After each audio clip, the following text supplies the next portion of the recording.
আমাদের সাথে তাহসান হাবিব যুক্ত রয়েছেন, ইতিহাস বিভাগ মাস্টার্সের শিক্ষার্থী, চট্টগ্রাম বিশ্ববিদ্যালয়। তাহসান, আপনি আমাকে নিশ্চয়ই শুনতে পাচ্ছেন?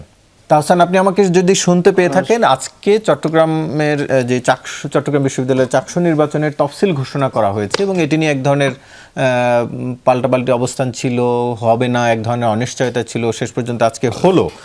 এইটাকে আপনারা প্রাথমিকভাবে বিজয় হিসাবে দেখছেন কিনা, বা কোনো ভোট নিয়ে যে অন্যান্য জায়গায় যে বিশ্ববিদ্যালয়গুলোর কথা বলছিলাম, যেখানে আইনশৃঙ্খলা পরিস্থিতি নিয়ে অনেকটা সন্দিহান বিশ্ববিদ্যালয় কর্তৃপক্ষ, আপনারা কি সেরকম কোনো সন্দিহান?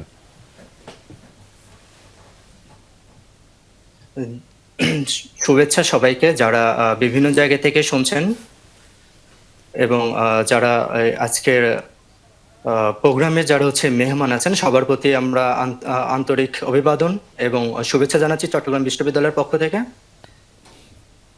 আমাকে কি শোনা যাচ্ছে? আমরা শুনতে পাচ্ছি, আপনি বলুন, শুনতে পাচ্ছি।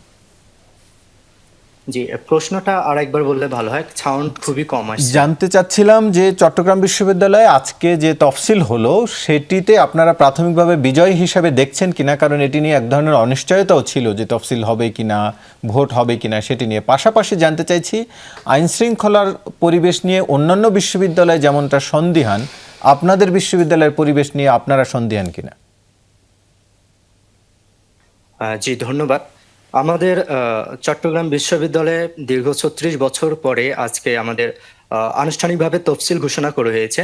এটা আমরা প্রাথমিক বিজয় হিসেবে দেখছি, কেননা আমরা দীর্ঘ সময় থেকে আন্দোলন করছিলাম ৫ আগস্ট পরবর্তী সময় ২০২৪ সালের। তো সেই হিসেবে আমাদের এটা যে আনন্দ ঘন একটা পরিবেশ, এবং আজকে আমাদের যে তফসিল ঘোষণার যে প্রোগ্রামটা ছিল সেখানে সকল ছাত্র সংগঠনের নেতৃবৃন্দ সহ কর্মীরা উপস্থিত ছিলেন। এবং আজকে আমরা দেখেছি যে আমাদের যে বিশ্ববিদ্যালয়ের যে পরিবেশ সেটা অনেকটাই আমেজে ভরপূর্ণ ছিল। এবং আমাদের যে পরিবেশের যে অবস্থা আপনি জানতে চেয়েছেন, সেটা হলো আমাদের আশঙ্কা সেরকম ভাবে দেখি না, কারণ আমাদের ক্যাম্পাসে এরকম কোনো ঘটনা ঘটে নাই। এবং আমরা যে আশাবাদী যে আইন শৃঙ্খলা যে পরিবেশ সেটা সঠিক থাকবে, এবং আমাদের যে নির্বাচন সেটা সঠিক সময়ে এবং সঠিক পদ্ধতিতে হবে, কোনো রকম বিশৃঙ্খলা হবে না। এই ক্ষেত্রে আমাদের যে প্রশাসন রয়েছেন তারা আমাদের সাথে আন্তরিক থাকবেন বলে আমরা বিশ্বাস করছি। কয়েকটি বিশ্ববিদ্যালয় থেকে, ঢাকা বিশ্ববিদ্যালয় এবং জাহাঙ্গীরনগর থেকে সেনা মোতায়েনের দাবি জানানো হয়েছিল, যদিও সেনাবাহিনী সেটি এখন পর্যন্ত জানিয়েছেন সম্ভব নয়।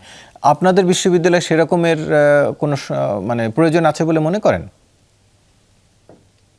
আসলে আগস্ট পরবর্তী সময়ে আমাদের যদি নিরাপত্তাহীনতায় ভুগতে হয়, আমরা আগের সময় যেটা দেখেছি যে আমাদের যে জাতীয় নির্বাচনগুলো হয়েছে সেখানে ভোটের যে পরিবেশ সেটা ছিল না, অনেক সময় সেটা রাতেই হয়ে গিয়েছে।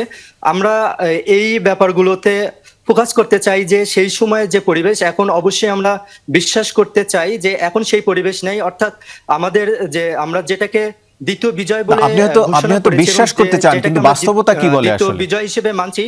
সেই ক্ষেত্রে আমাদের যে আইন শৃঙ্খলার জন্য সেনাবাহিনী মোতায়েনের কোনো দরকার আছে বলে আমি মনে করি না। এটা যদি করতে হয় তাহলে এটা যে পরোক্ষভাবে প্রমাণ করে যে আমাদের বিশ্ববিদ্যালয় ক্যাম্পাসগুলোতে আসলে সেই সুষ্ঠু পরিবেশ নেই। এর জন্যই যে বাইরে থেকে সেনাবাহিনী আনতে হচ্ছে। সুতরাং আমরা মনে করি যে বিশ্ববিদ্যালয় নির্বাচনের ক্ষেত্রে বাইরে থেকে সেনাবাহিনী আনার কোনো দরকার নেই বলে আমি মনে করি।